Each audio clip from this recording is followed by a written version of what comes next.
Good afternoon. I want to thank CyberScience to let me be here today. And in this talk, I will talk about a research we did in the last year at Sapienza University. This research is called SAFE, Self-Attentive Function Embedding for Binary Similarity. I hope you will enjoy my talk. So let me present myself. I'm Luca Massarelli I'm a PhD student at Sapienza University of Rome. And during my PhD, I'm trying to explore how we can leverage artificial intelligence in order to improve security.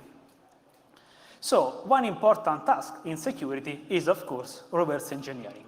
As other talks point out today, this is not a simple process because it requires a lot of skills, but also a lot of times, because often you have to tackle problems that are always different. And I think that if you are a reverse engineer, you know very well it, and you also drink a lot of coffee. So the field of reverse engineer is very wide, but actually in this research, we focus on a very important problem. This is the problem of binary similarity. Let me explain you. So consider that we have these two functions, function A and function B. And you want to understand if these two functions have been compiled from the same source code. You know that if I take the same C code, I can compile it with different compilers, with different optimization. And in that case, I will end up with totally different binary code. For example, function A and function B have been compiled from the same 3 lines of C code that actually perform a swap of 2 locations of an array, but function A has been compiled with optimization 0, while function B was compiled with optimization 3. So, as you can imagine, it is not trivial to understand that actually these 2 functions implement the same semantics and came from the same source code. And how we can do it? In different ways. But first, let me show you why this problem is very important. We can have at least 3 applications that will benefit from binary similarity. The first is the vulnerability detection. Imagine that you have a program or a firmware, and you want to find out if inside this firmware you have some characteristic vulnerability. What you can do is, if you are able to solve the binary similarity problem, you take a copy of the vulnerable function that we suppose you know, and you try to find it function similar to that into your programs or firmware. But also you can use binary similarity for library function identification. Let's imagine that you are a reverse engineer, you have to reverse a malware, and the writer of this malware statically linked a lot of libraries. And if the malware is stripped, as is often the case, you will lose a lot of time into analyzing, try to understand which functions came from libraries and which functions are actually typical of this malware and require more attention. So this is another important problem. Finally, you can also imagine to use binary similarity in order to hunt for malware in the wild, because if you can determine that a given function is peculiar of a given malware family, then you can try to find out if this function is inside a given sample. So we were not the first to try to solve this problem. In the past year, there have been multiple solutions, but each of these solutions presents some issue. The most famous one is probably BinDiff. BinDiff is a plugin for the famous disassembler IDA Pro, and basically what it tries to do is to compare the control flow graph of 2 binary functions, and it tries to compare this graph comparing basic blocks. And when it found that some basic blocks are different, it will point out it to the user. BinDiff is very useful if you want to analyze a patch, but it is not very useful if you want to compare similarity between a lot of functions, because comparing graph is not a scalable computation, and it will require basically impossible time to do a lot of comparison. Another nice tool that in some way solves this problem is IDA plus alert technology. This is a proprietary technology of IDA that actually is very useful when you have a 3-byte binary, and it permits you to detect library functions in this binary. The main problem of this technology is that it is signature-based, so basically it tries to look into the binary if it found some signature of a known library function. Here the problem is that using signature, you need to create a knowledge base that actually contains a copy, a very similar copy of the library functions you have in your binary. Then we have Diaphora. Diaphora is a very nice plugin. It is an open source plugin, and it is for IDA Pro and Radar2. And actually, this plugin implements different heuristics that try to give you a similarity score between two functions. The main problem of Diaphora is that actually, if you use low heuristic, it works pretty well. But if you use fast heuristic, this does not work very well. So it can be improved. And finally, we have Yara. Yara is not actually built for binary similarity, but it is an engine in which you can write rule, and it will trigger the rule if it found some particular pattern of bytes in the binary that we are analyzing. You can imagine to use Yara to build a custom rule in order to target a specific functions. But in that case, you will require a human analyst that will write the rule. So to recap, existing solutions have three main issues. The first is the scalability. The second is that they require an exact copy of the functions you want to match. And the third one is that basically in a rule-based approach, you need analysts that write rule. But let me spend some word more about recompilation. You know that if you have a malware, it is very easy to recompile it instead of obfuscating, because when you recompile, you are sure that the application will work, but it is also very effective, because with just a careful recompilation, you can try to avoid different antivirus engines, but also you can make the life of the analyst very, very hard.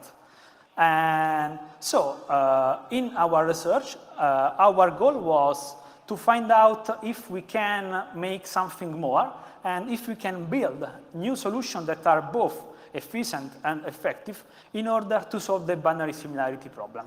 And we found out that actually using some techniques that we borrow from natural language processing field is can actually give us a very good solution to this problem.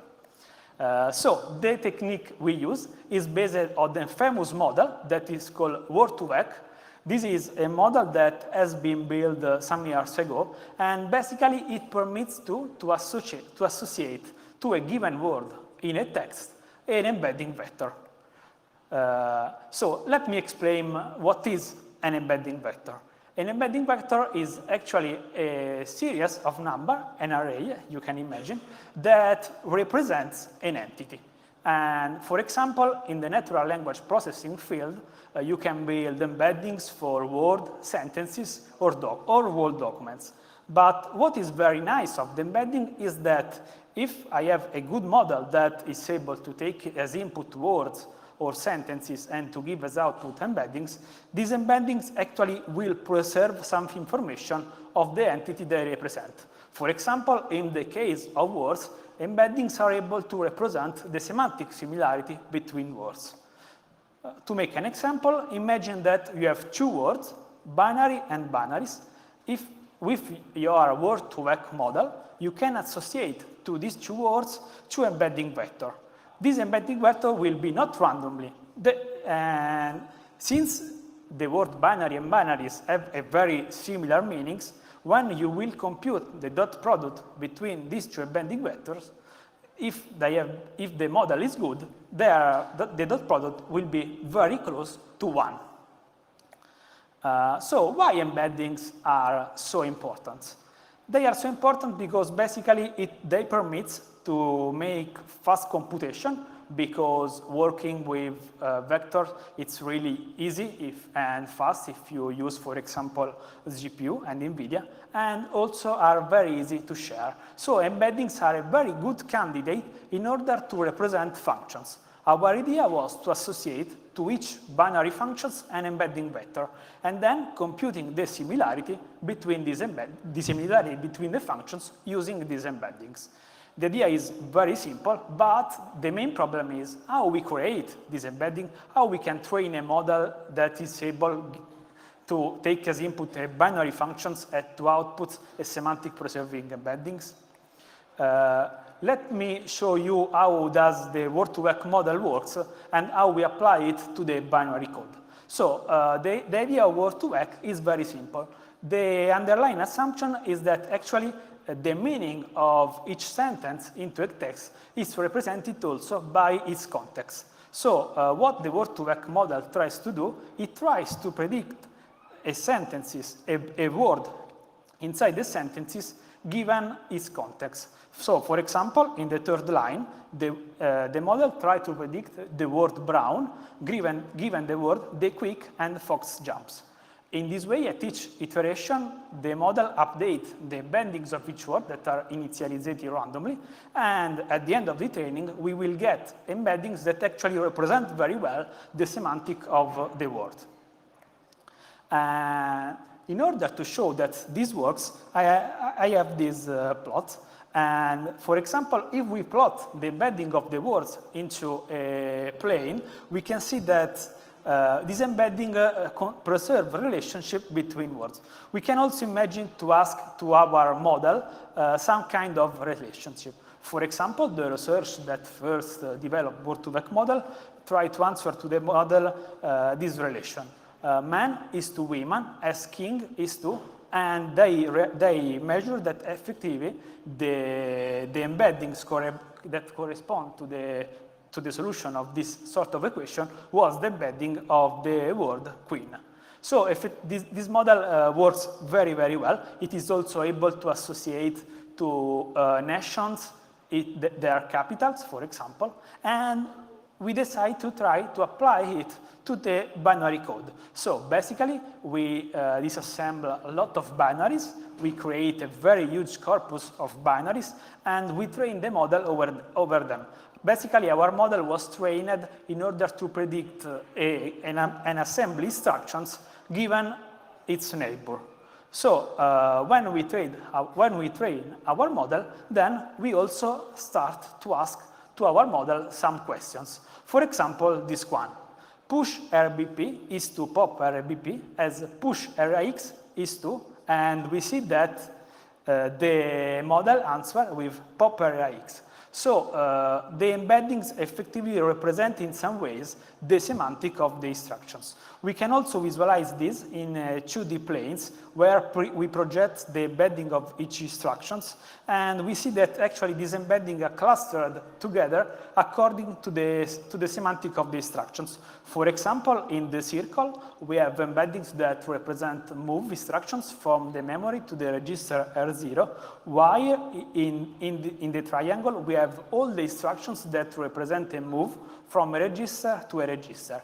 So these work really well, but this does not solve our problem, because our final goal is to have embedding not for instructions, but for functions. So what we need is to take the embedding of instructions and aggregate them in order to build an embedding for a whole binary functions. We tried different strategy in order to do it, and we found out that this one was the one that performed the best. Basically, what we do is we take a self-attentive recurrent neural network that I will show a bit later, and we take the list of instructions that are in a functions, and we take pair of functions. We build a dataset in which we know if two functions were similar or not, and we take pair of similar and dissimilar functions. Then we fed this pair of functions into our network, and the red layer represent actually the embedding. So we train the network using the similarity score between the two embeddings of the input pairs, and with this similarity score we build our loss functions that actually permit to the model to learn how to represent if two functions are similar or not. The model is called self-attentive because it employs a mechanism that nowadays is very common in deep learning that actually permits to the model to focus on a specific part of the input. So, for example, in our case, we see that the model focuses on the instructions that actually are conserved when you recompile a code. For example, it focuses on calls that often are conserved if you use another compiler, and in this way it learns on how to represent two functions. So the whole pipeline is this one. We take our binary functions. First, we use the instruction-to-vec model that we trained before, that permits us to associate to each instructions and embedding. Then we take this embedding, we fed them into our trained self-attentive recurrent neural network, and as output, we have the embedding of the input functions. So now that we have a way to compute this embedding, we want to know if actually this works. But first, let me point out something that is very important. The main problem nowadays in building deep learning techniques is that actually you need a very huge data set. But when you want to apply deep learning to binaries, it is not difficult to have a large data set because you can download a lot of projects from open source repository like GitHub, and you can compile it with different compilers. Each compiler has at least different optimization. You can also use different flags, and so basically you can create in few days a very large data set. When you have a lot of binary, what you do is you take a powerful machine with some disassembler, you start to disassemble all your binaries, and you will obtain your data set. It is important that also when you compile you can add symbol, so it's also easy to build your ground truth. And actually we see that in this way these techniques works really well. In this plot, this is a receiver operating characteristic curve. Basically this curve tells us how well a classifier is able to distinguish between the two classes. In our case, it tells us how well safe is able to distinguish between similar and dissimilar functions. If we have a perfect classifier, the area under this curve will be 1, and actually the curve will be a rectangle. But as you can see, safe, that is represented by the green curve, perform very close to the perfection. While other two solutions that we tried, one was Gemini, that was an old research paper, and the blue one was another paper that we made, perform not so well. For example, the area under the curve that in the perfect case a 1, for safe was 0.99. So it is really good. But we also try to use safe to evaluate safe as a function search engine. So what we did is we take different versions of Postgres SQL, we compile it with different compilers, and we build basically a knowledge base with all the functions from Postgres. Then we select randomly some functions from this knowledge base, and we compute the embedding for the whole function in the knowledge base, and we start to query the knowledge base as a search engine searching functions using safe embedding. And we see that, for example, if we retrieve the 10 most similar functions to a query, safe is able to reach an accuracy on these 10 functions, a precision on these 10 functions of 0.9. So basically, if you retrieve 10 functions from your knowledge base, 9 of them are actually similar to your query. And I think that this is a very good and important result that actually permits safe to be at the state of the art. But what I like also of embeddings is that on top of embeddings, you can try to build different classifier. When you have a mathematical representation of an entity, basically the limit is only your creativity. So what we did is we create a new dataset where we manually classified functions according to their semantic. In our dataset, we have 4 different semantic classes that were functions that implement sorting, encryption, string manipulation, and mathematical operation. And we compiled all these functions with different compilers. We compute the embeddings for these functions with the trained model, and then we project these embeddings onto a 2D planes. And actually what we see is that, as in this figure, the embeddings are clustered together according to the functions they represent. This means that actually if I have 2 encryption functions, their embedding will be similar, and I can be able to distinguish them from 2 functions that implement a sorting. And we build a classifier on top of it in order to evaluate also the ability on discriminating between the 4 different classes. And we see that safe as using safe embedding with a support vector machine classifier that is the basic one, we have an accuracy of 0.95, so quite near to the perfection also in this case. I like very much this application of safe because it paved the way for very interesting solution for reverse engineering that I will show you. So now this is the nice part where I will show you some application of safe, and I will start with an application of the semantic classification where we try to identify an encryption function, the encryption function of a ransomware without looking manually at it, but only using safe embedding. Then I will also show you how we can find vulnerable functions inside the firmware with safe. And finally, I will present a tool that I also presented at Black Hat this year, that is Yara Safe. This is a plugin for the famous pattern matching engine Yara that actually permits you to use safe embedding inside the rule.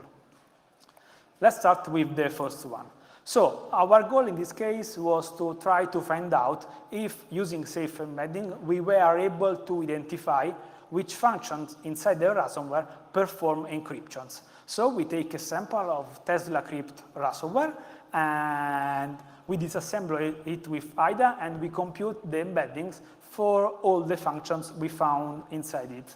Then we take this embedding, we apply our trainer classifier on this, and we realize that actually 6 functions of the 200 functions that were inside this sample were classified as 7 functions were classified as encryptions. So we manually look at these functions in order to understand if our classifier was right or not. And we see that 6 of them were effectively performing encryption. For example, this one, you can see that this is a performing encryption because it does a lot of math operation, and we also look at the call uses functions, but after a while we realize that actually this is a function that implements SHA-1, so effectively the classifier was able to give a very important information to the reverse engineer, that is where is the encryption function. And this application can be really useful if you imagine that you have a firmware. For example, you have an Ethernet switch and you want to analyze this firmware. If you have a methodology in order to automatically see the semantic of the function, to automatically detect the semantic of the function you find inside this firmware, you can have a sort of alert system, because let's imagine that you have this Ethernet switch, and looking at the firmware with this automatic tool, you see that there is some function that performs, for example, encryption. why you have an encryption functions inside the net with that whose scope is only to forward packets? This does not sound good. And so you can try to reverse engineer it hardly and try to understand what's going on.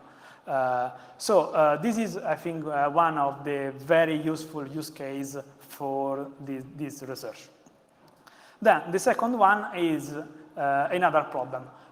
We have always a firmware, and we want to analyze the firmware in order, for example, to understand if this firmware is affected by the Heartbleed bug or not.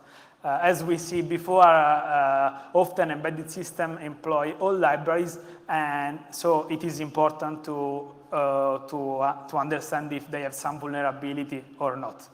And so how we can do it? With safe is very simple, because what we need is just a functions of the Heartbleed is just a copy of the Heartbleed vulnerable functions. So what we can do is basically go to the repository of OpenSSL, clone it, compile it, and take the vulnerable function that is known and compute the embedding for these vulnerable functions. And then we can try to disassemble the firmware and compute the embedding for all the functions we find inside the firmware, and then comparing these functions with our target. If we find some candidates, probably we will analyze them manually in order to see if actually the system is vulnerable or not. But in order to make this process fast, we develop a tool on top of Yara that we call Yara Safe. So how does Yara Safe works? Basically, first of all, the analysts use a disassembler like IDA. It opens the vulnerable copy of the programs. It detects the vulnerable functions. It computes with a plugin that we develop the embedding for this function. Basically, the plugin takes the binary code, sends it to a server where the model is run, and the server answers with the embedding for the functions. Then the analysts take this embedding, put the embedding into a Yara rule, and then it starts to scan Yara, the programs that he wants to analyze. Yara, what will do is to decompile, to disassemble the programs, and then it will start to query always our server in order to compute the embedding for all the functions that are inside the program. And finally, if there are some functions that actually has a similarity with the target one in the rule that is above a given threshold, the rule will be triggered. So how a Yara rule is made? Basically, first of all, a Yara Safe rule imports our module, safe. Then, what is very important is the condition. For the condition, you just call the function safe.similarity, and the argument of these functions is the embedding of the function you want to match. Then, if this embedding is above a given threshold, for example, 0.97, this rule will be triggered. So let me show you how does it works practically. In this video, I will compute the embedding for the function that is vulnerable to the Heartbleed bug. So basically now I'm loading into my disassembler the vulnerable executable, that is this one. This is the function, or this is the version of OpenSSL 101A. I load it. Now I will try to detect the vulnerable function that is TLS1 process Heartbeat. I will select it, and now with a shortcut I will compute the embedding that will appear in the console. Here I have the embedding. So what I have to do now is just copy it and paste it into my Yara rule. And now I will show you live if the rule works.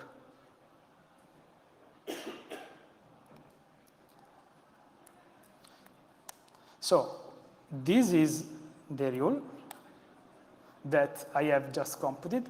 And now I will scan 3 versions of OpenSSL in order to see if they are vulnerable or not. The first one is 101A. That is the one that I use to make the rule, and that luckily it will match. And after a while, now Yara is disassembling, and as you can see, the rule is triggered. And this is obvious because this is the same programs that I used to build the rule. Now I will try another version of OpenSSL that is 101E, that is the last one before the patch, so probably this is quite different from the first one, but it is still vulnerable. And as you can see, also in this case, the rule has been triggered. So also this version is affected by the bug. Finally, if I take the function OpenSSL101U, this is a patched version, and this version does not trigger the rule. So this is not vulnerable. And what is very nice is that actually the patch is very, very small. I mean, the Heartbleed bug was caused by a buffer overflow that was solved with an if condition. And as you can see, this is the decompiled code for the vulnerable functions. There is only one if here. And if we look to the decompiled code for the patched version, you can see that we have two if conditions. So the patch was not so big, but also in this case, SAFE was able to understand which version of OpenSSL contains the patch and which version not. And finally, I want also to show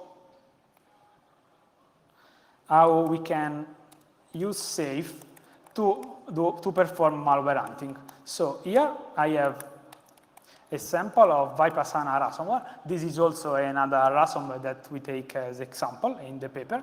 And here I prepared the rule. This rule is quite different from the previous one because in this case, what I did was to combine the embedding for two functions. In that way, I hope to build the rule that will be more resilient and will be more useful when you want to use it for malware hunting. So now I will run the rule, for example, on a Vipassana sample. It will take, yes.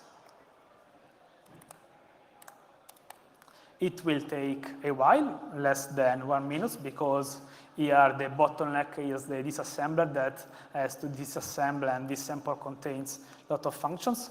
But then it will compute all the embeddings, and hopefully the rule will be triggered. What is nice is that actually the rule is computed totally automatically.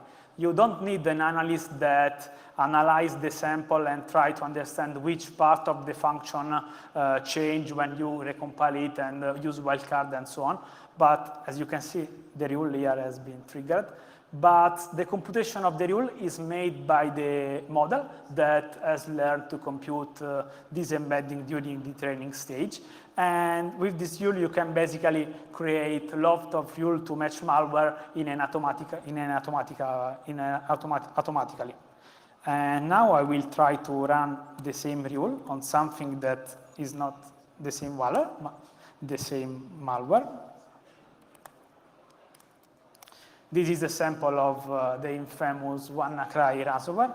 And in this case, the rule will not match. So this is another application for function embeddings that can basically simplify the life of a reverse engineer, because the process for writing a rule is just to run a shortcut on the disassembler. And I think I'm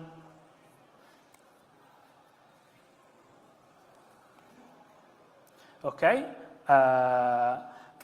I have sometimes more, so if you have some question, in the meantime, if you want to leave us a star on our research on SAFE or Yara SAFE, we publish all the data sets and models on our GitHub.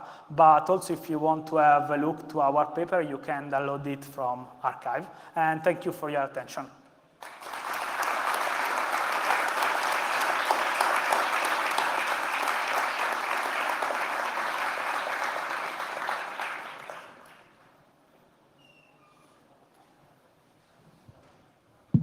Ok.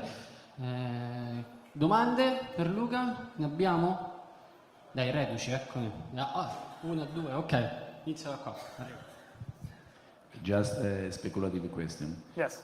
If an evil malware programmer knows that his code will be checked with your safe software, theoretically, could he be able to disguise your software to write something so that your safe software will be not effective? Yes, probably yes, of course. As every antivirus engine, you can always be tricked in some ways. There also exists a lot of techniques that are called adversarial machine learning, that actually these are techniques that, given a model, try to make it misclassifying something. And so, yes, but I have to say that there are also techniques in order to improve the resiliency to this type of attacks. We didn't employ it in our study because we start from a research question that was basically, we can compute the similarity between two functions compiled from the same source code, and we have in mind an application that was detecting vulnerable function. But actually, yes, if you imagine to the case of malware, there can be possibility in which an author try to fool your system with some adversarial technique.